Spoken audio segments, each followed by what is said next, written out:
ప్రభువైన యేసుక్రీస్తు నామంలో వందనాలమ్మా. మరి ఈ బైబిల్ క్విజ్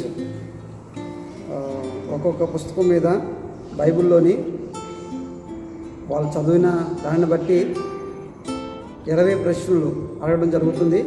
అందులో మొదటి 10 ప్రశ్నలు ఆబ్జెక్ట్ అయిపోయి ఏబిసిడీలు, అలాగే మరొక 5 ప్రశ్నలు బిట్స్ ఖాళీలవి. సెకండ్ రౌండ్ అది. Third round true or false 5 marks ఉంటాయి. టోటల్లీ 20 మార్క్స్ ఉంటుంది. మరి మనకి ఇంతకుముందు ఈ బైబిల్ క్విజ్లో కొంతమంది వచ్చి పాల్గొన్నారు, చక్కగా జవాబులు చెప్పగలిగారు. ఇందులో 4 ఆప్షన్లు కూడా ఉంటాయి. 2 సార్లు బైబిల్ చూసి చెప్పుకోవచ్చు, ఒకసారి ఇంటికి కావాలంటే ఇంటిస్తాం, ఇంకొకసారి ఫోన్ ద్వారా కూడా జవాబు పొందుకోవచ్చు. బైబిల్ తీసుకున్నామా? బైబిల్ తీసుకుని తెరపెట్టు. ఇవన్నీ తెలుసు కదమ్మా, చక్కగా ఆప్షన్ ఉపయోగించుకోండి. తర్వాత వచ్చిన ప్రార్థన చేసుకుని స్టార్ట్ చేద్దాం. మహాగణుడు ఒక దేవ, జీవాధిపతి ఒక తండ్రి, ఆశ్చర్యకరుడ, ఆలోచనకర్త, మీ పరిశుద్ధమైన నామానికి వందనాలు. మరి సంఘంలో తండ్రి యోహాను సువార్త మీద నీ కుమార్తె సిద్ధపడి వచ్చుండగా యోహాను సువార్త మీద ఏ ప్రశ్నలు ఇప్పుడు అడగబోతున్నారో అయా తను చదివిన దానికి, తాను చెప్పబోయేదానికి ఆ జ్ఞాపక శక్తినిచ్చి బాబా ఇందులో ఎవరైతే చూస్తున్నారో ఈ యొక్క ఆయా ప్రోగ్రామ్ని వాళ్ళని కూడా దీవించి బాబా ఇంకా వాళ్ళు కూడా పురుకొలపడి ఇలాగున వాళ్ళ ముందుకు వచ్చేలాగున సహాయం చేయమని యేసు నామములో అడుగుతున్నాను పరమ తండ్రి. ఆమేన్, ఆమేన్. ఒకవేళ ఇలాంటి బైబిల్ క్విజ్లో మీరు కూడా పాల్గొనాలనుకుంటే మీరు కూడా ఇందులో పాల్గొనవచ్చు. మీరున్న ప్రాంతాన్ని బట్టి మీకు అవకాశం ఉంటుంది. ఇందులో ఎవరైతే ఎక్కువ మార్క్స్ తెచ్చుకుంటారో వాళ్ళకి 3,000 రూపాయలు మనీ ప్రైజ్ కూడా ఇవ్వడం జరుగుతుంది. కనుక దీని కూడా ప్రార్థన చేయండి. ఒకవేళ ఎవరైనా ఈ ధనలక్ష్మీపురం చుట్టుపక్కల ఉంటే వాళ్ళని కూడా మీరు సిద్ధపరచండి. సరే అమ్మ, యోహాను సువార్త మీరు ప్రిపేర్ అయ్యావు కదా, వెరీ గుడ్. మొదటి రౌండ్ మీకు 60 నిమిషాలు 60 సెకండ్స్ టైం ఉంటుంది. ఈ 60 సెకండ్స్లోని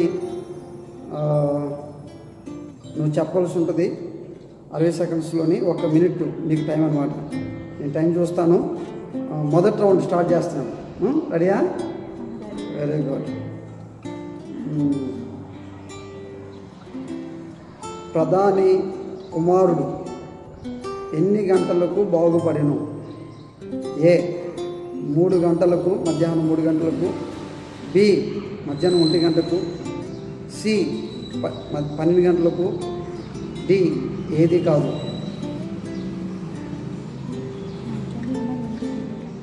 ఏమ్మా? 1 గంటకు షూర్, ఖచ్చితంగా ఆప్షన్లోనే ఉపయోగించుకోవచ్చు, ఇబ్బంది ఏం లేదు. కొంచెం గట్టిగా చెప్పాలి, అందులో రికార్డ్ అవ్వాలి. అంటే కొంచెం గట్టిగా చెప్తే అందులో రికార్డ్ అవుతుంది. మధ్యాహ్నం ఇబ్బంది లేదు, కరెక్టే. మరి సహోదరి ప్రధాని కుమారుడు ఎన్ని గంటలకు బాగుపడను అంటే మధ్యాహ్నం 1 గంటకు అను తను చెప్పడం జరిగింది. మరి జవాబు రైటా కాదా చూద్దాం. యోహాను సువార్త 4వ అధ్యాయము 52వ వచనంలో ఈ ప్రస్తావన ఉంది. ఒక ప్రధాని కుమారుడు మరి బాగలేకపోవడం చేత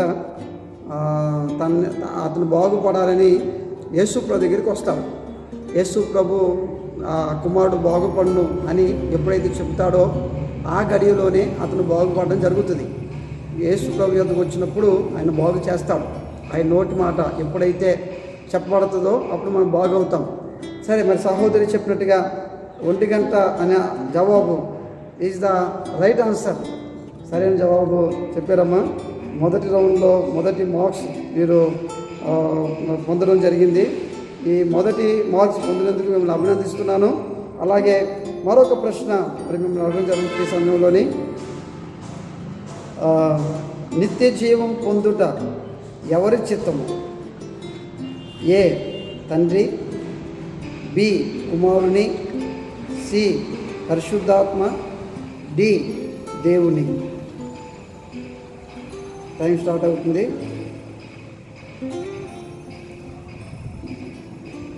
మళ్ళా చెప్పమని చెప్తాను. నిత్య జీవం పొందుట ఎవరి చిత్తము? తండ్రి, కుమారుని, పరిశుద్ధాత్మ, దేవుని. తండ్రి చిత్తం. మీకు ఆప్షన్లు ఉన్నాయి, ఉపయోగించుకోవచ్చు. 4 ఆప్షన్లు ఉన్నాయి. 4 ఆప్షన్లు ఏదైనా ఉపయోగించుకోవచ్చు. లేదు అదే కరెక్ట్ అని అంటే నేను జవాబు చెప్పడానికి ప్రయత్నం చేస్తాను. తండ్రి చిత్తం కన్ఫామ్. మరి సహోదరి తండ్రి చిత్తం అని చెప్పడం జరిగింది. చూద్దాం. యోహాను సువార్త 6వ అధ్యాయము 40వ వచనంలో ఈ మాట ఉంది. నిత్య జీవం పొందుట అనేది అది తండ్రి చిత్తం. Is right answer. కంగ్రాచులేషన్ అమ్మా, చక్కని జవాబు చెప్పారు. మరి మనం నిత్య జీవం పొందుకోవాలి అని యేసు ప్రభు తను చెప్పిన మాటల్లో అది తండ్రి చిత్తమై ఉందని తను చెప్పడం జరిగింది. మరొక ప్రశ్న మిమ్మల్ని అడగడం జరుగుతుంది. చక్కగా మంచి జవాబు చెప్తున్నారు, బాగా ప్రిపేర్ అయి ఉంటున్నారు. మా సింహపూర్ హాస్పిటల్లో పనిచేస్తున్నారా? నర్సు కింద. Very good. నర్సు కింద పనిచేస్తూ మరి ఈ బైబిల్ క్విజ్కి రావడం జరిగింది. వాళ్ళ ఆసక్తిని బట్టి నేను దేవుని స్తుతిస్తున్నాను. మరి ఈ సమయంలో మరొక ప్రశ్న. డాష్ సంబంధైన వాడు దేవుని మాటలు వినును. ఏ దేవుని, బి ఆత్మ, సి కుమారుని, డి అన్ని.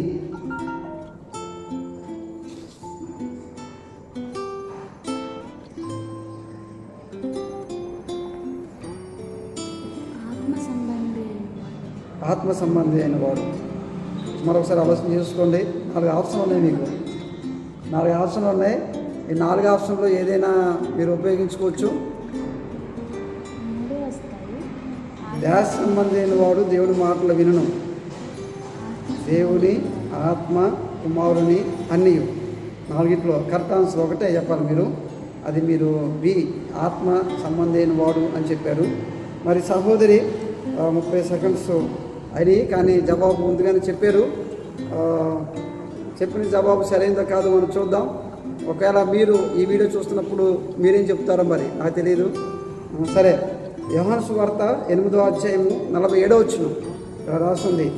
దేవుని సంబంధి అయిన వాడు దేవుని మాటలు వినును అని రాస్తుంది. కనుక అక్కడ రాసిన మాట ఏంటంటే దేవుని సంబంధి అయిన వాడు. నిజంగా దేవుని సంబంధి అయిన వాడే దేవుని మాటలు వింటాడు.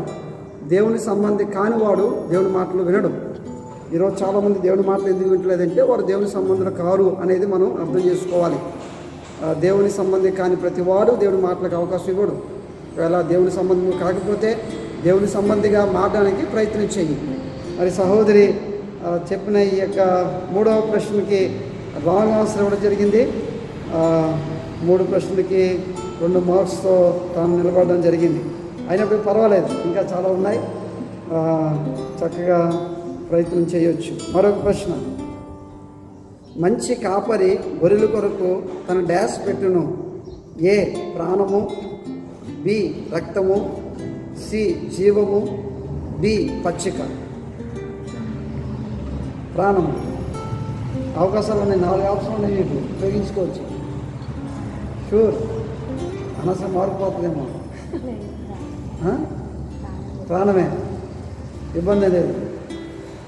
మరి సహోదరి ప్రాణం అని చెప్తా ఉంది. యోహాను సువార్త 10వ అధ్యాయము 11వ వచనంలో ఈ మాట రాస్తుంది. మంచి కాపరి గొర్రెల కొరకు తన ప్రాణం పెట్టును. Is the right answer. అది సరైన జవాబు. ఎందుకంటే యేసుక్రీస్తు మంచి కాపరి. ఆయన మన కొరకు తన ప్రాణం పెట్టాడు. కనుక ఈ లోకంలో మనుషులందరూ చాలా వాటిని ఇస్తారు, కానీ దేవుడు మన కొరకు తన ప్రాణాన్ని ఇచ్చాడు. ప్రాణం కంటే ఎక్కువైనది మరి ఏమీ లేదు కదా. ఆలోచన చేయండి. ఆ ప్రాణం పెట్టిన ఆ కాపరిని మీ కాపరిగా కలిగి ఉంటే ఎన్నో ఆశీర్వాదాలు మీకు కలుగుతాయి. చాలా మంచిదమ్మా.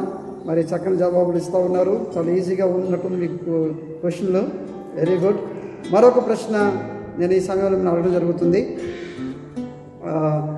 మీలో డాష్ లేనివాడు మొట్టమొదట ఆమె మీద రాయి వేయవచ్చును. ఏ పాపము, బి తప్పిదము, సి ఓర్పు, డి కోపము. ఆప్షన్ ఏ పాపం. మరొకసారి ఆలోచన చేయండి. పాపమే. షూర్. మీకు టైం ఉంది, ఆప్షన్ కూడా ఉన్నాయి మీకు. పాపమే. ఒక మార్పు పోతుందేమో. పాపం అని ఎందుకు అనుకుంటున్నారు మీరు? అంటే ఆ వ్యభిచారం చేసే స్త్రీని ఆయన ముందుకు తీసుకొస్తారు. అప్పుడు మేము పాపం చేయించుండగా మేము పట్టుకున్నాము అని దేవుని అడుగుతారు. ఓకే. పాపం చేసిన స్త్రీని రాళ్ళతో పట్టడం చెప్తారు. కాబట్టి దాని పాపం అని చెప్తున్నారు. మరి సహోదరి చెప్పినట్టుగా ఒక వ్యభిచారం చేయబడ్డ స్త్రీ పట్టబడుతుంది. వారి యొక్క సాంప్రదాయం ప్రకారం, వారి చట్టం ప్రకారం ఆ పాపంతో పట్టబడ్డ స్త్రీని రాళ్ళతో కొట్టి చంపాలి. వాళ్ళు అలాగే రాళ్ళు తీసుకుని యేసుప్రభు తీసుకొస్తారు. కానీ యేసుప్రభు అక్కడ అంటాడు, మరి యోహాను సువార్త 8వ అధ్యాయం 7వ వచనంలో, మీలో పాపం లేనివాడు మొట్టమొదటి రాయి ఆయన మీద వేయని అంటాడు. కనుక ఎవరునూ రాయి వేయకుండా వెళ్ళిపోతారు. ఎందుకంటే అందరూ పాపం చేసిన వాళ్ళే. పాపం చేయకుండా వాళ్ళు ఎవరు లేరు. యేసుక్రీస్తు ఒక్కడే పాపం చేయని వాడు. ఆయన అంటాడప్పుడు, నేను కూడా నిన్ను ఏమి చేయను, ఇక మీద పాపం చేయకుండా బ్రతుకు అని ఆమెను పంపించేస్తాను. ఆయన ఎంత ప్రేమ కలిగిన వాడో ఆలోచన చేయండి. మన తప్పిదాలను ఆయన క్షమించేవాడు, మన పాపాలని క్షమించేవాడు. కనుక సహోదరు చెప్పిన ఈ మాటలో యోహాను సువార్త 8వ అధ్యాయం వచ్చిన రైట్ ఆన్సర్. ఆమె పాపం అని చెప్పింది, మరొక మార్పును తాను సంపాదించడం జరిగింది. మరి చక్కగా జవాబు చెప్తా ఉన్నారు సహోదరి. అభినందిస్తున్నాను ప్రభునందు. దేవుడు మంచి జ్ఞాపకశక్తి మీకు ఇచ్చినట్టున్నారు. Very good. ఇంకొక ప్రశ్న. డాష్ నా దినము చూతునని మిగుల ఆనందించను, అది చూసి సంతోషించను. ఏ దావీదు, బి అబ్రహాము, సి మోషే, డి యెషయా. అబ్రహాం. టైం ఉంది మీకు ఇంకా. మీకు ఇంకా 4 ఆప్షన్లు ఉన్నాయి. బైబిల్ చూసుకొని చెప్పొచ్చు. చాలా ఆప్షన్లు ఉన్నాయి. అబ్రహామే, నో డౌట్. ఆప్షన్ అవసరం లేదు. మరి సహోదరి అబ్రహాము అని చెప్తుంది. యేసుప్రభు చెప్పాడు. ఏమని చెప్పాడంటే, నా దినాన్ని చూడాలని మరి ఆయన కోరుకున్నాడు, ఆయన చూశాడు కూడా అని చెప్పాడు ఆయన. ఎందుకంటే యేసుప్రభుకి 33 సంవత్సరాలు కలిగిన వ్యక్తి. కానీ అబ్రహాం అంతకుముందు 2000 సంవత్సరాల క్రితం ఉన్న వ్యక్తి. ఆయన ఎలా చూస్తాడు యేసుప్రభుని అంటే, యేసుప్రభు 2000 సంవత్సరాల క్రితం వచ్చినవాడు కాదు ఆయన. ఆయన భూమికి పునాదులు వేయబడక మునిపే ఆయన ఉన్న దేవుడు ఆయన. కాబట్టి ఆయన నిన్న మొన్న వచ్చిన దేవుడు కాదు అనేది వచనం చెబుతుంది. ఇక్కడ ఎవరు అంటే అసలు యోహాను సువార్త 8వ అధ్యాయం 56వ వచనము, అబ్రహాము నా దినము చూతునని మిగులు ఆనందించను, అది చూసి సంతోషించను. ఇది రైట్ ఆన్సర్. అబ్రహాము సరైన జవాబు చెప్పారు. నాన్ స్టాప్గా చెప్పేస్తున్నారు. మరి బాగానే. యోహాను సువార్త కష్టం అనుకున్నాం, కానీ చాలా సులువుగా ఉన్నట్టుంది. Very good. ఇప్పటికి 6 ప్రశ్నలు అడగడం జరిగింది. 6 ప్రశ్నల్లో 5 ప్రశ్నలకి సరైన జవాబు చెప్పడం జరిగింది. 1 ప్రశ్నకి సరైన జవాబు చెప్పలేకపోయారు. పర్వాలేదు. అయినా మరొక ప్రశ్న ఈ సమయంలో అడగడం జరుగుతుంది. చాలా ఆలోచించి చెప్పండి. చక్కగా ఆలోచించి చెప్తున్నారు మీరు. ఇంకొంచెం ఆలోచించి చెప్పండి. ఏమి చేయనై ఉండినో తానే ఎరిగి ఉండి ఎవరిని పరీక్షించుటకు అలా అడిగాను. యేసు ప్రభు ఏమి చేయునై ఉండినో తానే ఎరిగి ఉండి ఎవరిని పరీక్షించుటకు అలా అడిగాను. ఏ పేతురు, బి ఆంద్రేయ, సి ఫిలిప్పు, డి యాకోబు. పేతురు. మీకు ఆప్షన్లు ఉన్నాయి. చక్కగా ఈసారి ధైర్యంగా చెప్తున్నారు. మంచిదే. ఒక ఆప్షన్ ఉపయోగించుకుంటే మంచిదేమో. ఇంకా ఎవరు ఉపయోగించుకుంటారా? మీరు ఏం చెప్పారు? పేతురు. ఏ చెప్పారు? పేతురు. మరి మళ్ళీ అంతేనా? కరెక్టేనా? షూర్, తిరగలేదు. మరి సహోదరి సమయం ఉండగానే తను పేతురు అని జవాబు చెప్పడం జరిగింది. ఏమి చేయనై ఉండినో తానే ఎరిగి ఉండి ఎవరిని పరీక్షించుటకు అలా అడిగిను అంటే, ఇది యేసుక్రీస్తు దగ్గర కొన్ని వందల మంది ప్రజలు ఉంటారు. వాళ్ళకి భోజనాన్ని సిద్ధపరచమన్నప్పుడు, వాళ్ళని భోజనం పెట్టి పంపించాలన్నప్పుడు యేసుప్రభు చెప్పినప్పుడు ఇక్కడ ప్రస్తావించబడ్డ సందర్భం ఇది. అయితే ఇక్కడ పేతురు అని సహోదరు చెప్పారు. యోహాను సువార్త 6వ అధ్యాయం 6వ వచనంలోని ఎవరిని పరీక్షించడానికి యేసుప్రభువు అడిగాడంటే ఫిలిప్ను పరీక్షించడానికి అడిగాడు. ఫిలిప్ ఆన్సర్ కాబట్టి ఇస్ ద రాంగ్ ఆన్సర్. ఆయన ఫిలిప్ని పరీక్షించాడు. అంటే ఫిలిప్ ఏం చెప్తాడా అని పరీక్షించాడు. కానీ కొన్నిసార్లు మనం పరీక్షిస్తాం, ఇది కూడా పరీక్షే. కాబట్టి పరీక్షలో మరి ఒక మార్కు పోగొట్టుకోవడం జరిగింది. ఫిలిప్ కూడా అలాగే పోగొట్టుకున్నాడు అక్కడ మార్కు. సరే, ఏదేమైనప్పటికీ పర్లేదు, ధైర్యంగా ఉండండి. ఇంకా చాలా ఉన్నాయి, మీకు 4 ఆప్షన్లు కూడా ఉన్నాయి, ఉపయోగించుకోవచ్చు. మరొక ప్రశ్న, యోహాను సువార్త మొదటిగా ప్రస్తావించబడిన పాత నిబంధన ప్రవక్త ఎవరు? ఏ యెషయా, బి దావీదు, సి మలాకి, డి ఇర్మియా. యెషయా ఆప్షన్లోనే ఉపయోగించుకోవచ్చు మీరు. షూర్, ఖచ్చితంగా. మరి సహోదరి యెషయా అని చెప్పడం జరిగింది, ఏ చెప్పడం జరిగింది. చూద్దాం, మీరు ఇది చూస్తున్న మీరు ఏమనుకుంటున్నారో మరి నాకు తెలియదు. ఒకవేళ మీరు ఏదేమనుకుంటే కింద కామెంట్ బాక్స్లో మీరు ఇవ్వచ్చు. ఈ జవాబు చెప్పే లోపల కింద కామెంట్ బాక్స్లో మీరు కూడా జవాబు ఇవ్వచ్చు. సరే, యోహాను సువార్త 1:23 ఉంది. మొదటిగా ఎవరి గురించి ప్రస్తావించబడిందంటే యెషయా ప్రవక్త గురించి ప్రస్తావించబడింది. This the right answer. సరైన జవాబు సహోదరి చెప్పడం జరిగింది. మరొక మార్కు. ఇప్పటికీ 3, 6, 8 ప్రశ్నలు అయినాయి. 8 ప్రశ్నల్లోని 7 మార్క్స్, 6 మార్క్స్ మరి తాను పొందుకోవడం జరిగింది. 2 రాంగ్ ఆన్సర్స్ ఇవ్వడం జరిగింది. 2 రాంగ్ ఆన్సర్స్ జరిగింది. సరే, మరొక ప్రశ్న, ఇంకా చివరి 2 ప్రశ్నలు ఈ రౌండ్లోని. ఈయన నిజముగా లోకరక్షకుడు అనే మాట ఎన్నో అధ్యాయము ఎన్నో వచనంలో ఉంది? ఏ 7వ అధ్యాయము 12వ వచనము, సి 19వ అధ్యాయము 20వ వచనము, క్షమించండి, బి 19వ అధ్యాయం 20వ వచనము, సి 4వ అధ్యాయము 42వ వచనము, డి 12వ అధ్యాయము 12వ వచనం.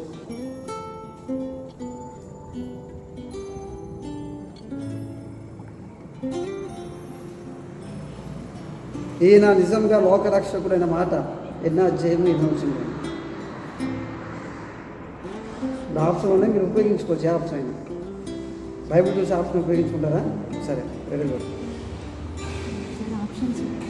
7వ అధ్యాయం 12వ వచనము, 19వ అధ్యాయము 20వ వచనము, 4వ అధ్యాయం 42వ వచనము, 12వ అధ్యాయము 12వ వచనము. బైబిల్ చూసి జవాబు చెప్తానన్నది సహోదరి. మరి చూద్దాం, తనకున్న టైంలో 38 సెకండ్స్ అయిపోయినవి.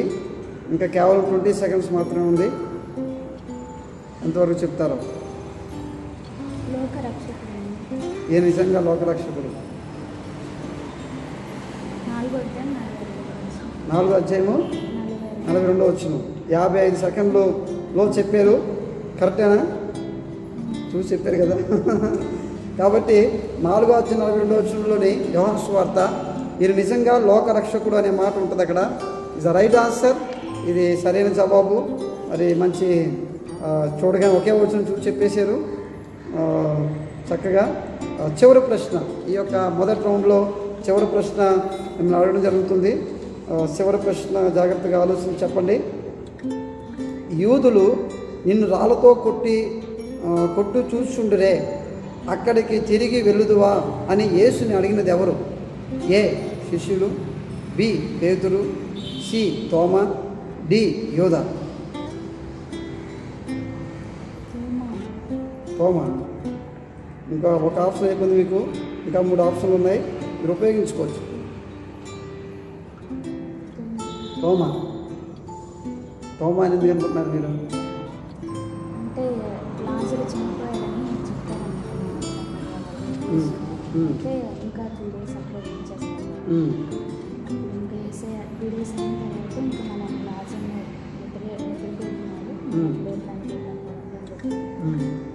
సరే మనం కూడా వెళ్దామని ఇరిటేటింగ్గా తోమా అంటాడు.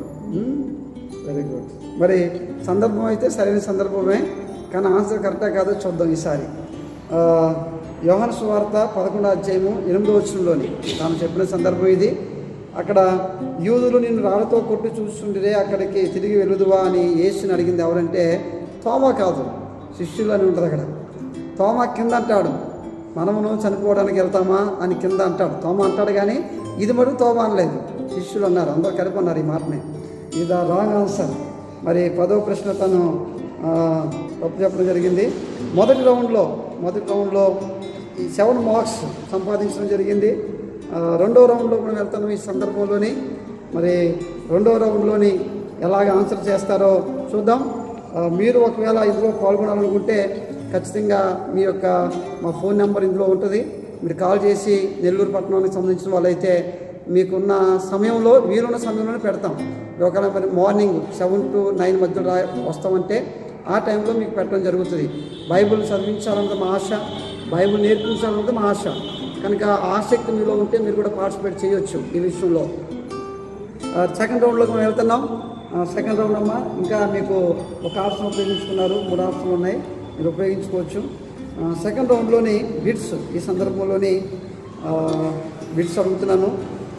మొదటిది, ఆయన మనుషుణ్ణి డాష్ ఎరిగినవాడు. ఆయన మనుషుణ్ణి డాష్ ఎరిగినవాడు. అంతరంగము. ఆప్షన్ ఉన్నాయి, చూసుకోవచ్చు. ఇంకొకసారి బైబిల్ ఉంది, ఒకసారి ఫోన్ ఉంది, ఒకసారి ఇంటి కూడా ఉంది.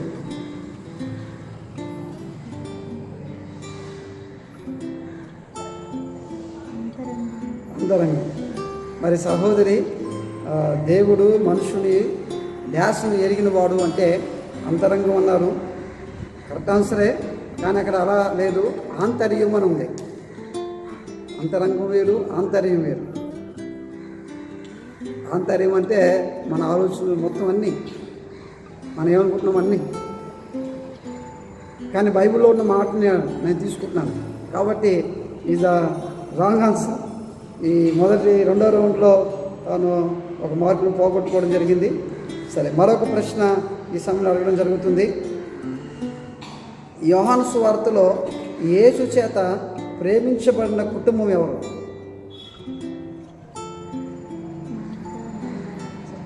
షూర్, ఆప్షన్ ఉన్నాయి, ఉపయోగించుకోవచ్చు. అంతే, కన్ఫర్మ్. మరి టైం 60 నిమిషాల లోపే, సెకండ్స్ లోపు చెప్పేస్తున్నారు. కనుక యేసు ఎవరిని యేసు చేత ప్రేమించబడ్డ కుటుంబం ఎవరు అంటే యోహాను సువార్తలో సహోదరి చెప్పినట్టుగా మార్తా, మరియా, లాజరు ఇస్ ద రైట్ ఆన్సర్. సరైన జవాబు చెప్పడం జరిగింది. నిజంగా యేసు చేత ప్రేమించబడడం అనేది గొప్ప అనుభవం. యేసు చేత ప్రేమించబడడం అనేది గొప్ప అనుభవం. అది మనం కూడా దేవుని చేత ప్రేమించబడితే ఆ అనుభవం చాలా ఉన్నతంగా ఉంటుంది, ఆశీర్వాదకరంగా ఉంటుంది. మరొక ప్రశ్న ఈ సమయంలో అడగడం జరుగుతుంది.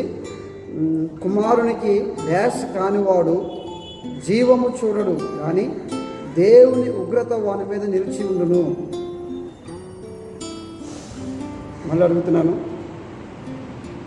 కుమారునికి డాష్ కానివాడు జీవము చూడడు కానీ దేవుని ఉగ్రత వాని మీద నిలిచి ఉండును. 3 ఆప్షన్లు ఉన్నాయి, మీకు ఉపయోగించుకోవచ్చు. ఫోన్ ద్వారా, అది బైబిల్లో, అది ఇంటి ఇవ్వమంటారా? సరే, కుమారునికి డాష్ కానివాడు జీవము చూడడు కానీ దేవుని ఉగ్రతకు వాని మీద నిలిచి ఉండను. ఇది మన వ్యక్తిగత జీవితంలో ఒక లక్షణం. ఇది లక్షణానికి సంబంధించింది.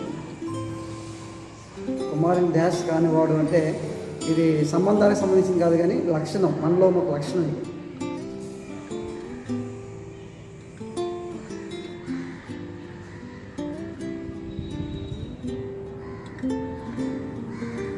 టైం అయిపోతుంది, టైం అయిపోయింది.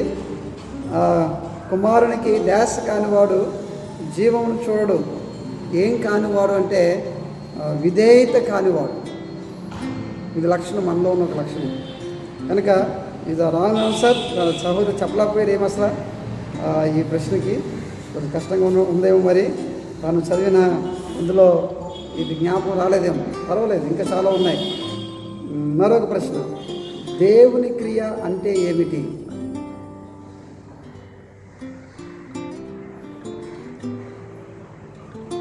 దేవుని క్రియ అంటే ఏమిటి?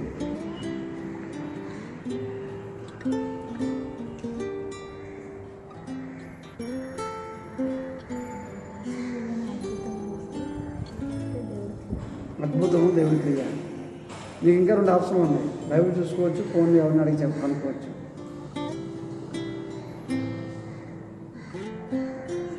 దేవుని క్రియ ఏంటి?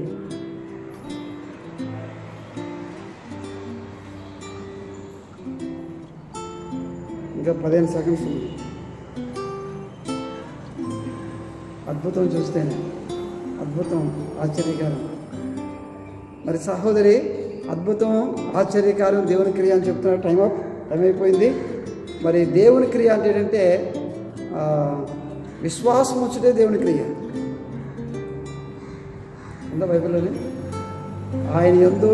ఆయన పంపిన వాని యందు విశ్వాసం ఉంచుటే దేవుని క్రియ. యోహాను సువార్త 6:29. దేవుని క్రియ అంటే మనం విశ్వాసం ఉంచుతాం కదా, అదే దేవుని క్రియ, మనలో జరిగే మొదటి క్రియ. కాబట్టి మరి 4వ ప్రశ్నకి ఇందులో జవాబు చెప్పలేకపోయారు. ఇందులో 2వ రౌండ్లో మరొక ప్రశ్న ఉంది. మరొక ప్రశ్న అడుగుతున్నాను ఈ సందర్భంలోని. ఆత్మీయ జీవింప చేయుచున్నది, శరీరము కేవలము డాష్ నిష్ప్రయోజనం. షూర్, ఖచ్చితం. మరి సహోదరి చెప్పారు, ఆత్మీయే జీవింప చేయుచున్నది, శరీరం కేవలం నిష్ప్రయోజనం అని. ఒకవేళ మీకు ఏమైనా ఆన్సర్ తెలుసుంటే మీరు కింద కామెంట్ బాక్స్లో ఇవ్వచ్చు. సహోదరు చెప్పినట్టుగా జీవింపు చేసేది మటుకు ఆత్మే, శరీరం కాదు. శరీరం నిష్ప్రయోజనము. యోహాను సువార్త 6:63 ఉంది. ఇది రైట్ ఆన్సర్, సరైన జవాబు. సహోదరు చెప్పి 2వ రౌండ్లో మరి చివరి ప్రశ్నకి జవాబు చెప్పడం జరిగింది. 2వ రౌండ్లో 3 తప్పుడు జవాబులు చెప్పారు, 2 సరైన జవాబులు చెప్పారు. మొత్తం 2వ రౌండ్లో 2 మార్కులు స్కోర్ చేశారు. మొదటి రౌండ్లో 7 మార్క్స్ స్కోర్ చేశారు, 2వ రౌండ్లో 2 మార్కులు స్కోర్ చేశారు. మొత్తానికి 9 మార్క్స్ స్కోర్ చేశారు. 15 మార్కులకి 9 మార్కులు అంటే అంత చిన్న విషయం కాదు. బాగానే చదివినట్టే మనం అర్థం చేసుకోవాలి. తర్వాత చివరి రౌండ్ ఇది. 2 ఆప్షన్లు ఉన్నాయి. బైబిల్ చూసుకునే ఆప్షన్ ఒకటి ఉంది, తర్వాత ఫోన్ చేసి ఎవరిని అడిగే ఆప్షన్ కూడా ఉంది. 2 ఆప్షన్లోని మీరు దేనిని ఉపయోగించుకోవచ్చు. ఇది తప్పొప్పులు, ఈ తప్ప ఒప్ప చెప్తే చాలు ఈ వాక్యం. ఆత్మ పావురముగా ఆకాశం నుండి దిగివచ్చుట చూసి తిని.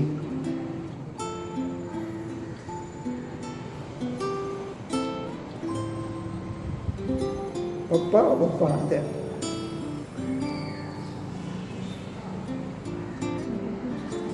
బైబిల్ చూసుకోండి. బైబిల్ చూసుకుంటారంటే చివరి ఆప్షన్ అది. ఇంకొక ఆప్షన్ ఉంటుంది, ఆత్మ పావురముగా ఆకాశం దిగవచ్చు చూసి తిని.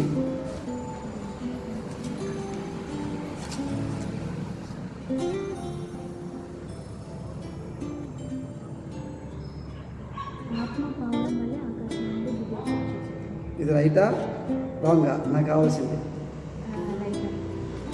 మళ్ళీ ప్రశ్న, ఆత్మ పావురముగా ఆకాశం నుండి దిగవచ్చు చూసి తిని. మరి ఎంత రైట్ అన్నారు? అదే, దాని దీనికి తేడా ఉంది. అదే నేను అందుకే మరి కొంచెం తేడానే ఒక జీవితాన్ని మార్చేస్తుంది. ఈ హాస్పిటల్లోని ఒక ఇంజక్షన్ చెప్పి ఇంకో ఇంజక్షన్ చేశారనుకోండి, అంతే, పేషెంట్ అయిపోతాడు. నిజమే, బైబిల్ కూడా అంతే. బైబిల్లో కూడా చదివేటప్పుడు చాలా జాగ్రత్తగా చదవాలి. అక్కడ రాయబడి ఉంది, ఆత్మ పావురము వలె ఆకాశం దిగొచ్చును చూసాడు. పావురము వలె, కానీ పావురముగా కాదు, పావురం వలె. పావురం అంటే అది సింబాలికల్గా పావురం ఎలా దిగి వస్తుందో అలాగా అక్కడ ఉపయోగించడం జరిగిందే కానీ పావురం కాదు. అందుకని ఆ పావురానికి మనం దండం పెట్టిన అవసరం లేదు. పావురం పరిశుద్ధ ఆత్మగా ఒకవేళ అనుకోవాల్సిన అవసరం కూడా లేదు. ఒకవేళ పరిశుద్ధాత్మ దేవుడు నీళ్ళు అని కూడా సంబోధించబడింది, పరిశుద్ధాత్మ దేవుడు నూనె అని కూడా సంబోధించబడింది. మరి నూనె మనం పూజిస్తామో ఏంటి, నూనె బొమ్మలు వేసుకుంటామో ఏంటి, వేసుకోం కదా. పరిశుద్ధాత్మ అగ్ని జ్వాలలుగా దిగువ రావడం జరిగింది కనుక పరిశుద్ధాత్మ దేవుడు కొన్ని పోలికలు ఉపయోగించబడ్డాయి, కానీ ఆ ఉపయోగించబడ్డ ఆ పోలికలు పరిశుద్ధాత్మ దేవుడు కాదు. ఈ సత్యాన్ని మనం గుర్తించాలి. చాలామందికి అర్థం కావట్లేదు దేవుడి యొక్క వాక్యాన్ని. కనుక సహోదరి ఆప్షన్ బైబిల్ చూసి చెప్పారు, ఇది ద రైట్ ఆన్సర్. ఆత్మ పావురము వలె ఆకాశం నుంచి రావడం అక్కడ జరిగింది. 3వ రౌండ్లో మొదటి ప్రశ్నకి సరైన జవాబు చెప్పడం జరిగింది. ఇంకొక ఆప్షన్ మాత్రమే మీ దగ్గర ఉంది, ఫోన్ ఆప్షన్. 4 ప్రశ్నలు మీకు ఉన్నాయి. మరి 4 ప్రశ్నలకి ఎలాగా వెళ్తారో చూద్దాం. నాకు పెనిమిటి లేడని నువ్వు చెప్పబోవు మాట సరికాదు. నాకు పెనిమిటి లేడని నువ్వు చెప్పబోవు మాట సరికాదు. అమ్మా ఏమి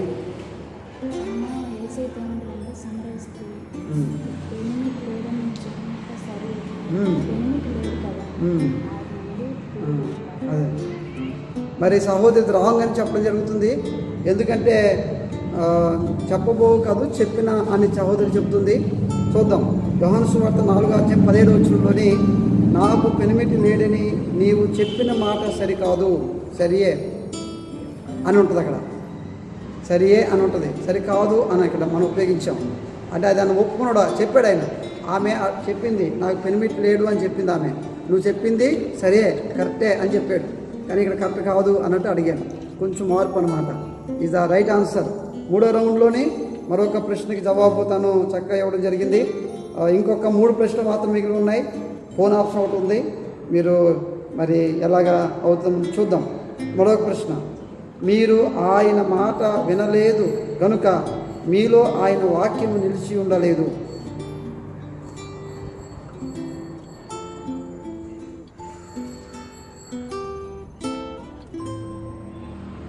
మళ్ళీ అడుగుతున్నాను, మీరు ఆయన మాట వినలేదు కనుక మీలో ఆయన వాక్యం నిలిచి ఉండలేదు. ఒకవేళ మీకు ఎవరికైనా జవాబు తెలిస్తే మీరు కింద కామెంట్లు ఇవ్వచ్చు.